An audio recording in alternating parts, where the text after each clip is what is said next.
यह कहानी नोबिता के अपने प्यारे दोस्त डोरेमोन के खोने के बाद के जीवन और उसके मकसद की खोज के बारे में है। डोरेमोन के जाने के बाद काफी समय बीत चुका है। नोबिता और उसके दोस्त अब बड़े हो गए हैं। नोबिता ने डोरेमोन की बैटरी को ठीक करने की बहुत कोशिश की, लेकिन वह सफल नहीं हो सका। एक दिन अपनी लैब में बैठे हुए नोबिता को यह विचार आता है कि डोरेमोन, जो 22वीं शताब्दी का एक उन्नत रोबोट था, बिना बैटरी लो का अलर्ट दिए अचानक कैसे बंद हो गया। उसे याद आता है कि जब वह कमरे से बाहर निकला था तब डोरेमोन बिल्कुल ठीक था। नोबिता सोचता है कि शायद 2 दिनों से लगातार बिना सोए काम करने के कारण उसका दिमाग थक गया है और उसे आराम करना चाहिए। हालांकि नोबिता का अंदाजा कहीं ना कहीं सही था। सालों पहले डोरेमोन की बैटरी खत्म होने से लगभग आधा घंटा पहले एक अनजान व्यक्ति उससे मिलने आया था। उस व्यक्ति ने डोरेमोन को बताया कि हर रोबोट को कुछ समय बाद बैटरी बदलवानी पड़ती है और उसकी बैटरी भी जल्द ही खत्म होने वाली है। उसने बताया कि डोरेमोन के कानों के पीछे सोलर तकनीक थी, जिसकी मदद से उसकी बैटरी अपने आप चार्ज हो जाती। लेकिन चूहे उसके कान बहुत पहले ही काट चुके थे। उस व्यक्ति ने डोरेमोन को 2 विकल्प दिए। या तो वह उसके साथ भविष्य में चले और बैटरी बदलवा ले, या कुछ महीने इंतजार करे ताकि उसकी बैटरी पूरी तरह खत्म हो जाए। लेकिन बैटरी बदलते ही डोरेमोन पूरी तरह से रीसेट हो जाएगा और नोबिता और बाकी सबके साथ बनाई सारी यादें भूल जाएगा। डोरेमोन की आंखों में आंसू आ जाते हैं क्योंकि अब कोई रास्ता नहीं था। वह जल्द ही नोबिता से अलग होने वाला था और उसे पूरी तरह भूलने वाला था। डोरेमोन फैसला करता है कि वह बैटरी को खुद से खत्म होने देगा ताकि उसे कुछ महीनों का समय मिल जाए और वह आखिरी कुछ समय नोबिता के साथ खुशी से बिता सके। वह व्यक्ति मान जाता है और वापस जाने लगता है।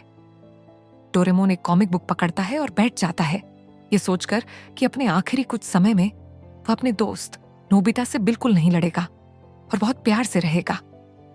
लेकिन तभी वह व्यक्ति पीछे से डोरेमोन के ऊपर एक हाई वोल्ट इलेक्ट्रिक गन से शूट कर देता है, जिससे डोरेमोन को एक बहुत जोर का झटका लगता है और उसकी बैटरी पूरी तरह से नष्ट हो जाती है।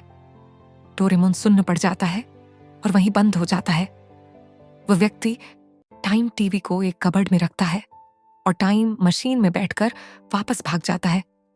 डोरेमोन की टाइम मशीन भी चुरा ले जाता है। कुछ देर बाद नोबिता घर पहुंचता है और डोरेमोन से गैजेट मांगने लगता है ताकि वह जियान को मजा चखा सके। उसकी नजरों के सामने डोरेमोन जमीन पर गिर जाता है। नोबिता डोरेमोन को जगाने की बहुत कोशिश करता है, लेकिन डोरेमोन पूरी तरह से बंद हो चुका था। नोबिता की धड़कन बढ़ जाती है। उसे समझ नहीं आता कि उसे क्या करना चाहिए।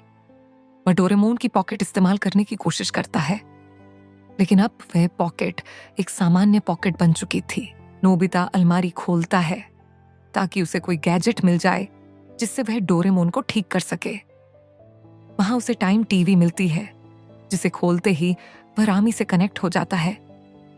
रामी नोबिता को बताती है कि डोरेमोन की बैटरी खत्म हो चुकी है और वह अब पूरी तरह से बंद हो चुका है।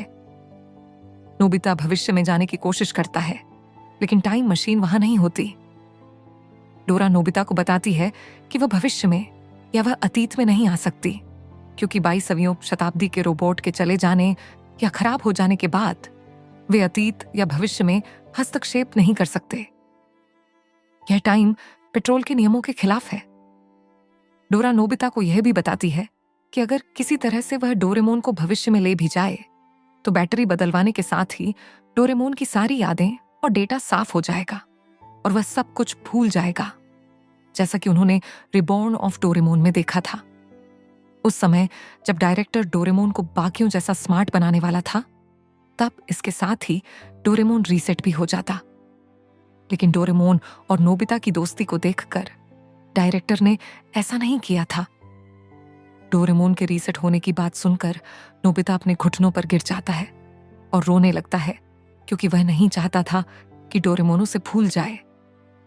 डोरामी नोबिता को बताती है कि अब वे सिर्फ 2 चीजें कर सकते हैं।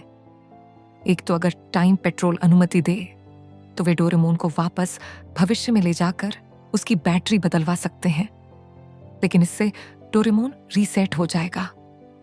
या फिर वे भविष्य में आने वाली तकनीक का इंतजार करें, जिससे डोरेमोन बिना रीसेट हुए ठीक हो जाए और उन्हें उनका पुराना डोरेमोन वापस मिल जाए। इसके बाद डोरामी डिस्कनेक्ट हो जाती है। समय बीतता है और रात हो जाती है। नोबिता डिनर के लिए नहीं जाता और अपने कमरे के कोने में बैठकर रो रहा होता है। डोरेमोन सामने पड़ा हुआ था। नोबिता डोरेमोन को बहुत ज्यादा मिस कर रहा था। अलमारी में डोरेमोन का बिस्तर, डोरा केक, सब चीजें उसे डोरेमोन की याद दिला रही थीं और उसके दिल में एक गहरा खालीपन महसूस करवा रही थी। कुछ समय बाद नोबिता की माँ उसे देखने आती है। वह देखती है कि नोबिता डोरेमोन के ऊपर सिर रखकर रो रहा है। नोबिता की माँ समझ जाती है और वह नोबिता को हिम्मत दिलाती है। नोबिता डोरेमोन को इतना ज्यादा मिस करने लगा था कि डोरेमोन उसके सपने में भी आते रहता था। नोबिता सुबह उठकर बस यह सोचता था कि काश डोरेमोन का चले जाना सिर्फ एक सपना होता, लेकिन ऐसा नहीं था। इस बार डोरेमोन सच में जा चुका था। नोबिता का स्कूल जाने का भी मन नहीं करता था। बाद में नोबिता की माँ यह डोरेमोन के चले जाने वाली बातें नोबिता के डैड को बताती है। नोबिता के डैड को यह सुनकर बहुत बुरा लगता है। वह अपने बेटे को समझाने उसके कमरे में जाते हैं। अलमारी के अंदर अकेला बैठकर नोबिता रो रहा था। वह नोबिता को समझाते हैं कि उसे हार नहीं माननी चाहिए। रोने से डोरेमोन वापस नहीं आएगा। उसे इस बात को स्वीकार करना पड़ेगा और जितना जल्दी हो सके यह उतना अच्छा रहेगा, और यही डोरेमोन भी उससे चाहता होगा। नोबिता को ये बातें समझ आती हैं। वो मन ही मन सोचता है कि डोरेमोन कभी नहीं चाहेगा कि वह कमजोर रहे। नोबिता उठता है और अपने कमरे की खिड़की के पास जाकर बैठता है। रात काफी हो चुकी थी, सब सो चुके थे, लेकिन नोबिता अभी भी खिड़की से बाहर आसमान में तारे देख रहा था। अपनी आंखों में आंसू लिए नोबिता डोरेमोन को याद कर रहा था।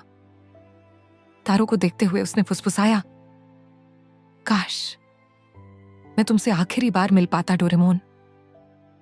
Thank you for watching. Please subscribe and comment.